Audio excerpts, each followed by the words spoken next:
Good afternoon, boys and girls. Mr. Ass with your Chapter 3 review. Nature, Nurture, Diversity. Let's get to it. 38 multiple choice, 2 short answers. Let's go at it. We're all one big happy family. We all share the same biological heritage. Know the structure. We talked about the idea of chromosome.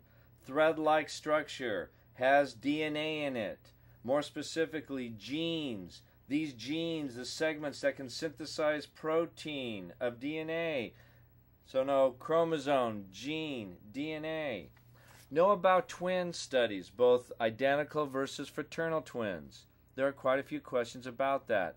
Know the role about parents, adoptive parents versus biological parents.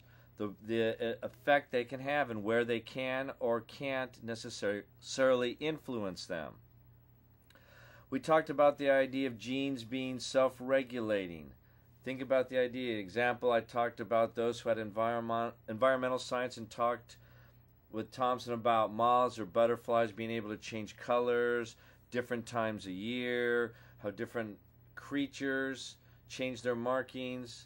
Same idea. We talked about in evolutionary psychology about the idea of natural selection. We talked about the idea of temperament. And temperament, emotional excitability. Look at those different issues. We talked about also in the evolutionary the idea of selective mating. More specifically, when we looked at Belyaev and Trout and the work they did with the foxes, that was selective mating. And when mating goes wrong sometimes, we get what's called a mutation, when there's that random error. Then we also talked about the idea from an evolutionary perspective. The similarity and differences between men and women. One place where we're rather different, even though I've said we're very much the same, comes when it is in regards to sex or reproduction or the part of the drive to keep the species going. A couple of the differences are men tend to look for younger mates. Women look for age and stability. Florida State did a famous study where when both male and female students were sexually propositioned by someone, that in most cases, most men said, yeah, sure, I'll go. I'm up for it. When with the women, virtually no women did. And so the difference is just men, sex is much more casual. Women, mother instinct, reproduction, nurturing, and that's the one place where we differ quite a bit. When we talk about development and the environment and environmental situations, we can look at the idea of the role of the placenta and how identical twins who share the same placenta are to be even have more of the same similarities, especially because of their prenatal environment. We talked about the idea of early environment interactions, and that the placentas, environments, nutrients have an impact on development. Talked about, in this idea of development, we looked at studies with rats and those that lived in environments where they had lots of activities and toys and those who didn't, and the difference in how those neural connections are made, the synapses and how that helps them. Then we looked at the idea of culture. And when we look at the idea of culture, know the definition of culture, know the idea of norms, know the idea of personal space with cultures, know the idea of individualism and collectivism, because that'll be one of your short answer questions. Let's see, what else? Okay, so that's it on cultures, and especially, as I said, individualism versus collectivism. Look at the difference. Look at the desire for social harmony.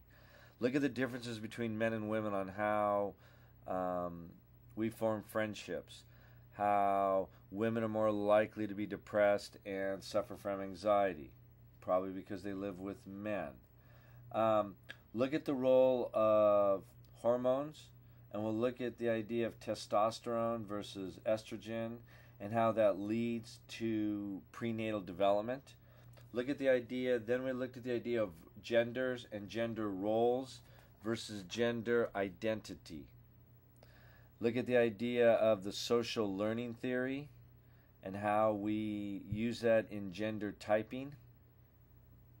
And then finally, the idea that if we look at the biopsychosocial approach to looking at the difference in behaviors of gender roles, sex hormones, individual expectations, how all these things together sort of give us this biopsychosocial approach.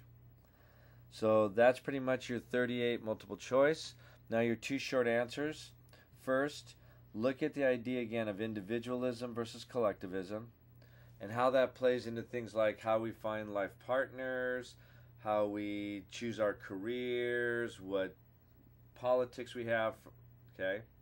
And then the second question is a very personal question, only you can answer on your own, so you just have to not study as much as think. Think of one of your personality traits that you think is highly heritable and another trait that you think to be less so. And you have to give reasons why and what role genetics would play on one versus the other. So, 2 short answers, individualism versus collectivism. And the second one is on yourself and what traits, like, if you're really, I'm like this, and that's how my mom is, and you can see that directly. And there are some things you may be nothing like your parents and why you might be more like something else and where that comes from. So look at those ideas. That's it. Good luck. See you later.